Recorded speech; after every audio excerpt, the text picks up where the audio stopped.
எண்ணமெல்லாம் சிறகடிக்கும், எண்களெல்லாம் வழி கொடுக்கும், எந்நாளும் ராஜமுகம், எளியோரின் ஏறுமுகம். எந்த நிலை வந்தாலும் வந்த நிலை மாறாத நமது Rajanilai. Rajanilai TV, channel of astrology.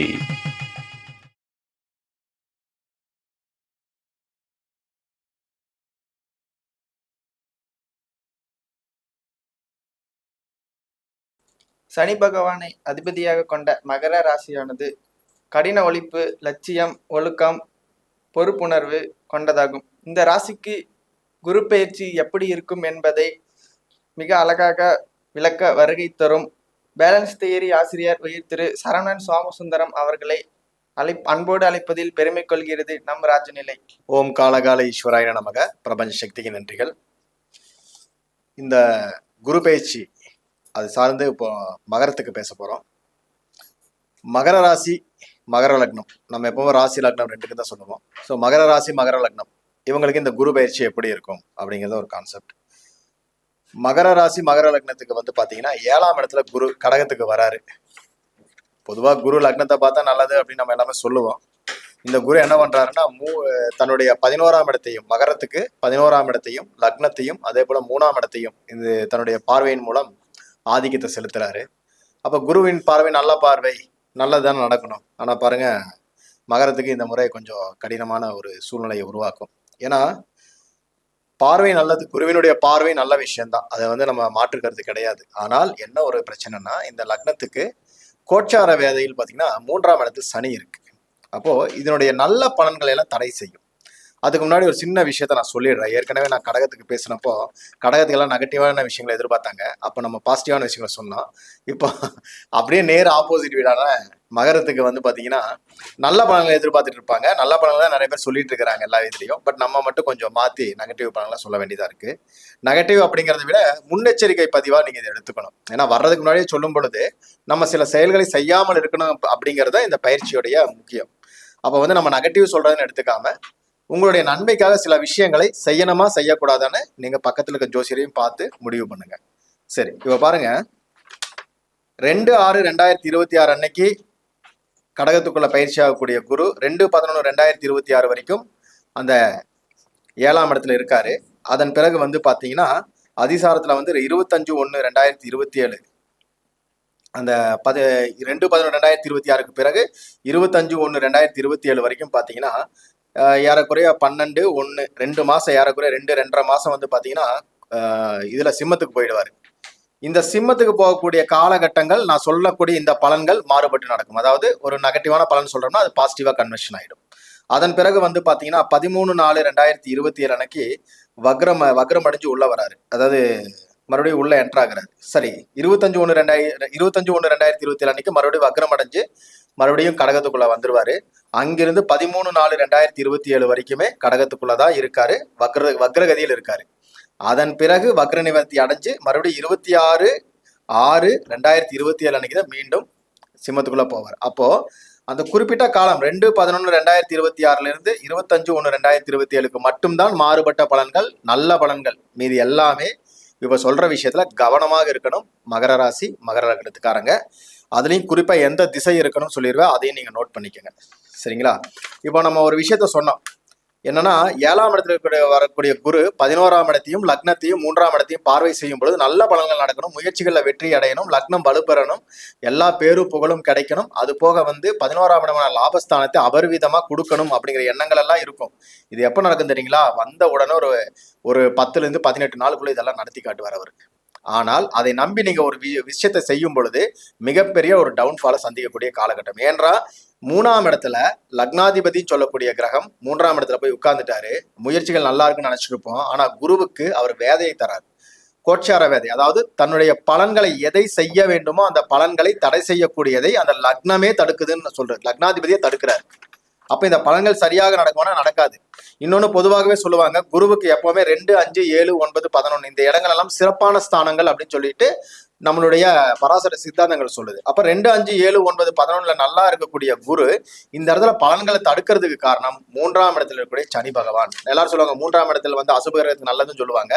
அதை சொல்லல, வேதைங்கிற கான்செப்ட்ல மட்டும்தான் இதை பேசுகிறோம். கோட்சார பலன்களில் இந்த வேதை கான்செப்ட் வந்தால் அது எப்பேற்பட்ட கிரகமா இருந்தாலும் அதை தடை செய்யும். அப்போ குருவினுடைய பலனை தடை செய்வது சனி என்கின்ற கிரகமே தடை செய்ய போகுது. அப்போ காரணம், உங்களுடைய தோல்விக்கும் உங்களுடைய வெற்றிக்கும் நீங்கள் மட்டுமே காரணமா இருக்க போறீங்க. அதுல 70% மேல இப்ப சொல்ற விஷயத்துல கவனமா இருந்துக்கங்க. மிகப்பெரிய பொருளாதார இழப்பை சந்திக்கக்கூடிய அமைப்பாக இருக்கு. ஏன்னா 7ஆம் இடம் என்பது ஒரு கூட்டு பிசினஸை சொல்லக்கூடிய இடம். குருவின் சாரத்திலிருந்து சனி சாரத்துக்குள்ள செல்லும் பொழுது அந்த கோட்சார வேலை செய்ய ஆரம்பிச்சிடும். அப்ப சனிங்கிறவர் யாரு? லக்னத்துக்கும் 2க்கும் அதிபதி, அதாவது மகரத்துக்கும் கும்பத்துக்கும் அதிபதி. அப்போ உங்களுடைய வருமானம், கையிருப்பு இதெல்லாமே கரைய ஆரம்பிச்சிடும். 7ஆம் இடம் என்பது அடுத்தவரை நம்பி முதலீடு செய்யக்கூடிய ஒரு இடம், பார்ட்னரால் வரக்கூடிய பிரச்சனைகள். அப்போ காலபுருஷனுக்கு 10ஆம் இடமே உங்களுடைய லக்னமாகவும் ராசியாகவும் வர்றதுனால உங்க கௌரவத்தில் ஏற்படக்கூடிய கௌரவ குறைச்சலை சொல்லும். 10ஆம் இடம் தான் பிரஸ்டீஜ்னு சொல்லுவோம், அதுவே உங்க லக்னமா இருக்கு. உங்களுடைய தேவையற்ற செயல்பாடுகளால் ஒரு கௌரவ குறைச்சல் வரும். அதுல உங்க பார்ட்னரால பண இழப்பீடுகள் வரும். ரொம்ப ஜாக்கிரதையா இருக்கணும். அது மட்டும் கிடையாது, 11ஆம் இடம் என்பது உங்களுடைய லக்னத்துக்கு பாதகஸ்தானம் அபரிமிதமாக வலுவடைஞ்சிருச்சுன்னு அர்த்தம். குருவின் பார்வை நல்லதுன்னு சொல்றோம். 11ஆம் இடம் என்பது பொருளாதார பாதகத்தை சொல்லக்கூடியது இந்த ராசிக்கும் இந்த லக்னத்துக்கும் மகரத்துக்கு. அப்போ அந்த பொருளாதார பாதகம் மிகப்பெரிய அளவுல செய்ய போகுதுன்னு எடுத்துக்காங்க, லாபம் எடுக்க முடியாது. அப்போ 11ஆம் இடம் என்பது சகோதரர்கள் வழியில் மூத்த சகோதர உறவுகளையும் கூட பிறந்தவங்களையும் எல்லாத்தையுமே 11ஆம் இடமும் 3ஆம் இடமும் சொல்லும். இந்த குடும்ப உறவுகள் கெடப்போகுது. அப்போ குடுக்கல் வாங்கல் கண்டிப்பா குடும்ப உறவுகளுக்குள் இருக்கக்கூடாது. இருந்தால் மகர ராசி மகர லக்னத்துக்காரங்க சண்டை சச்சரவுக்குள்ள போய் லாக் ஆயிடுவாங்க. நண்பர்களிடம் எக்காரணத்தை கொண்டும் பிசினஸ் வச்சுக்க கூடாது. வச்சிங்கன்னா லாக் தான் ஆவீங்க. நான் சொன்ன ஒரு குறிப்பிட்ட பீரியட் சொன்னோம் பாத்தீங்களா, அதுல மட்டும்தான் உங்களுக்கு விடிவு காலம். அதுல மட்டும்தான் நல்லது நடக்கிற மாதிரி இருக்கும். அதை வந்து உங்களை கஷ்டப்படுத்துறதுக்கு அவர் செய்யக்கூடிய சின்ன மேஜிக். ஏன்னா மீனுக்கு தூண்டில் போட்டாதான் மீனுக்கு வந்து சொல்லுவாங்க, பெரிய மீனை பிடிக்கிற சின்ன மீனை போடுவாங்கன்னு சொல்லுவாங்க. அந்த மாதிரி உங்களுக்கு தூண்டில் போட்டு பிடிக்கக்கூடிய காலமாக இருக்கும். அதனால அதை நம்பி ஏமாந்து போயிட்டாருங்க. ரொம்ப ஜாக்கிரதையா இருங்க. 3ஆம் இடம் என்பது வீரியஸ்தானம். அப்போ திருமண உறவில கல்யாணம் ஆனோன்னா குழந்தை பிறப்பு இல்லை சார் அப்படின்னு நிறைய பேர் வருவீங்க. ஏன்னா 7ஆம் இடம் கூடக்கூடிய இடம், 3ஆம் இடம் வீரியத்தை சொல்லக்கூடிய இடம். அந்த இடத்துல சனி பகவான் இருக்கும் பொழுது உங்களுடைய வீரிய குறைபாடுகள் சம்மந்தப்பட்ட விஷயங்கள் வரும். கல்யாணம் ஆயிடுச்சு சார், குழந்தை பிறக்கலான்னு அடுத்த வருஷம் பூரா ஜாதகத்தை எடுத்து அலைவீங்க. ஒரு வருஷம் பொறுமையா இருங்க. கல்யாணமாய் உடனே குழந்தை கிடைக்கலன்னா அடுத்த வருஷம் பார்த்துக்கலாம். உடனே மெடிக்கல்ல போய் செலவு பண்ணிட்டு இருக்காங்க. இதுல தேவையற்ற செலவுகளை கொடுக்கும். ஏன்னா புதனுடைய நட்சத்திரம் அங்க இருக்கு. அதுல டிராவல் பண்ணும்பொழுது நீங்க என்ன பண்ணுவீங்க, லக்னத்துக்கு 6, 9 கூடிய பாவங்கள் இயங்க ஆரம்பிச்சிடும். 9ஆம் இடம் என்பது நம்ம என்ன சொல்லுவோம், பொதுவா கௌரவம் சொல்லுவோம் இல்லையா. எல்லாமே 5, 1, 5, 9 கௌரவத்தை சொல்லக்கூடிய இடம். அதே போல ஊரை விட்டு ஓடி போறக்கூடிய இடமும் 9ஆம் இடம் தான். நல்ல நிலையில இருந்தா ஃபாரின் போவான், கெட்டு போயிட்டா ஊரை விட்டு ஓடிடுவான். 6ஆம் இடம் என்பது மெடிக்கல் செலவு. அப்ப குழந்தைகளுக்கு குழந்தை வேண்டி ஒரு மெடிக்கல் செலவு பண்ணுவீங்க. அதே போல கடன் சார்ந்த பிரச்சனைகளால் ஊரை விட்டு ஓடக்கூடிய நிலை ஏற்படும். அப்ப என்ன பண்ணணும், பிசினஸ்ல எக்காரணத்தை கொண்டும் கடன் வாங்கி இன்வெஸ்ட்மெண்ட் செய்யக்கூடாது. செய்தீர்களானால் கண்டிப்பாக ஊரை விட்டு ஓடுற நிலைமை வந்துடும்.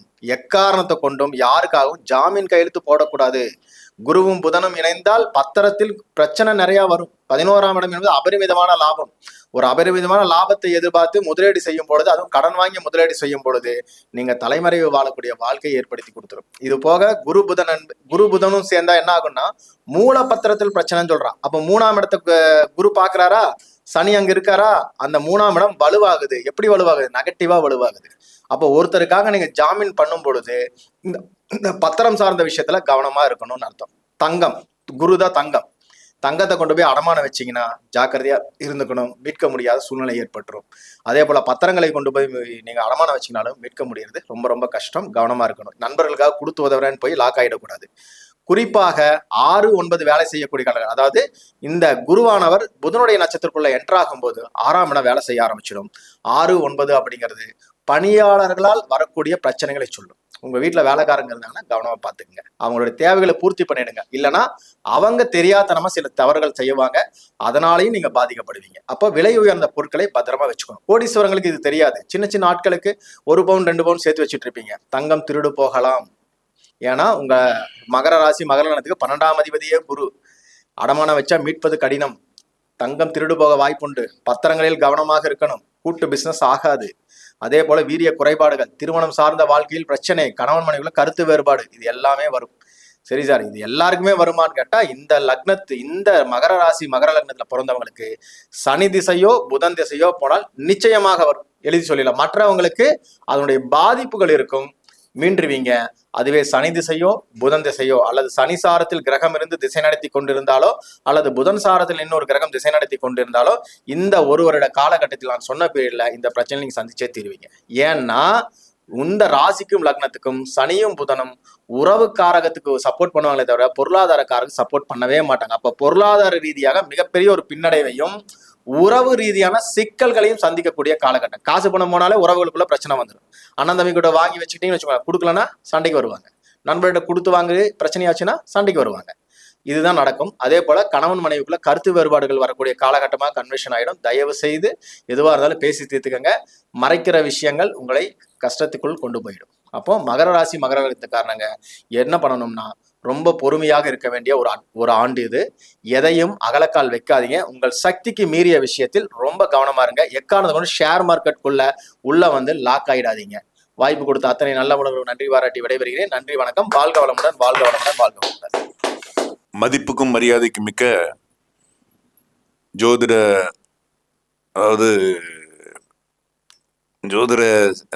ஜோதிடத்துல ஒரு மிகப்பெரிய சாதனை புரிந்த அன்பு நண்பர் ஜோதிடர் சரவணன் சோமசுந்தர் ஐயா அவர்கள் சொன்னதை, இந்த மகர ராசி பலனை 2 தடவை 3 தடவை 4 தடவை கேளுங்க. அதில் உள்ளது அப்படியே நடக்கும். அதிகபட்சம் யாராவது பணம் கொடுத்து ஏமாறக்கூடிய விஷயம், நகையில் கொடுத்து ஏமாறக்கூடிய விஷயம், இதெல்லாமே இந்த ஆண்டு கடைசிக்குள்ள நடக்கக்கூடிய வாய்ப்புகள் ஒரு சொன்ன மாதிரி அப்படியே நடக்கும்.